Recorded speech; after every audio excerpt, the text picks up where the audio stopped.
ಶಿಷ್ಯರೇ, ಯಾವ ಅರೇಮಾದನಹಳ್ಳಿ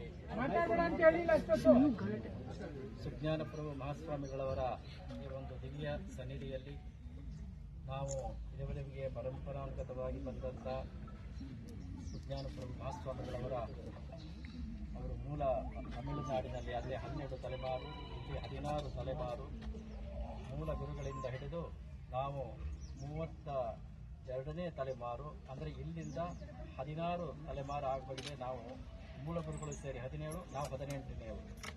ಇವತ್ತು ನಮ್ಮ ಉತ್ತರಾಧಿಕಾರಿಗಳಿಗೆ ನಿನ್ನೆಯಿಂದ ಇಲ್ಲಿಯವರೆಗೆ ಸನ್ಯಾಸ ದೀಕ್ಷೆಗೆ ಸಂಬಂಧಪಟ್ಟಂಥ ಎಲ್ಲ ಕೈಂಕರ್ಯಗಳು ನಡೆದು ಇವತ್ತು ಕಾವೇರಿ ನದಿಯಲ್ಲಿ ಅವರಿಗೆ ಸನ್ಯಾಸ ದೀಕ್ಷೆಯನ್ನು ಕೂಡ ಕೊಟ್ಟು ಇಲ್ಲಿ ಒಳಗಡೆ ಮಂತ್ರೋಪದೇಶ, ಅವರಿಗೆ ಮಹಾವಾಕ್ಯೋಪದೇಶ ಇದೆಲ್ಲವನ್ನು ಕೂಡ ನೀಡಿದ್ದೇವೆ. ಈಗ ಇವರಿಗೆ ನಮ್ಮ ಪರಂಪರೆಯಲ್ಲಿ ಬಂದಂಥ ನಾಮಗಳಿಗೆ ಅನುಗುಣವಾಗಿರ್ತಕ್ಕಂಥ ಒಂದು ಪಟ್ಟ ನಾಮವನ್ನು ಈಗ ನಾವು ಘೋಷಣೆ ಮಾಡ್ತಾ ಇದ್ದೇವೆ. ಇವರಿಗೆ ಜ್ಞಾನಘನ ವಿದ್ಯಾತೀರ್ಥ ಮಹಾಸ್ವಾಮಿಗಳು, ಶ್ರೀ ಜ್ಞಾನಘನ ತೀರ್ಥ ಮಹಾಸ್ವಾಮಿಗಳವರು ಅಂತಕ್ಕಂಥ ನಾಮಾಂಕಿತವನ್ನು ಇಟ್ಟು ಇಲ್ಲಿಂದ ಮುಂದೆ ನಾವು ಸಮರ್ಪಣೆಯನ್ನು ಮಾಡ್ತಾ ಇದ್ದೇವೆ. ಇಡೀ ಸಮುದಾಯದಲ್ಲಿ ಅದನ್ನು ನೀವೆಲ್ಲರೂ ಕೂಡ ಪಾಲಿಸಿಕೊಂಡು ಹೋಗ್ತೀವಿ.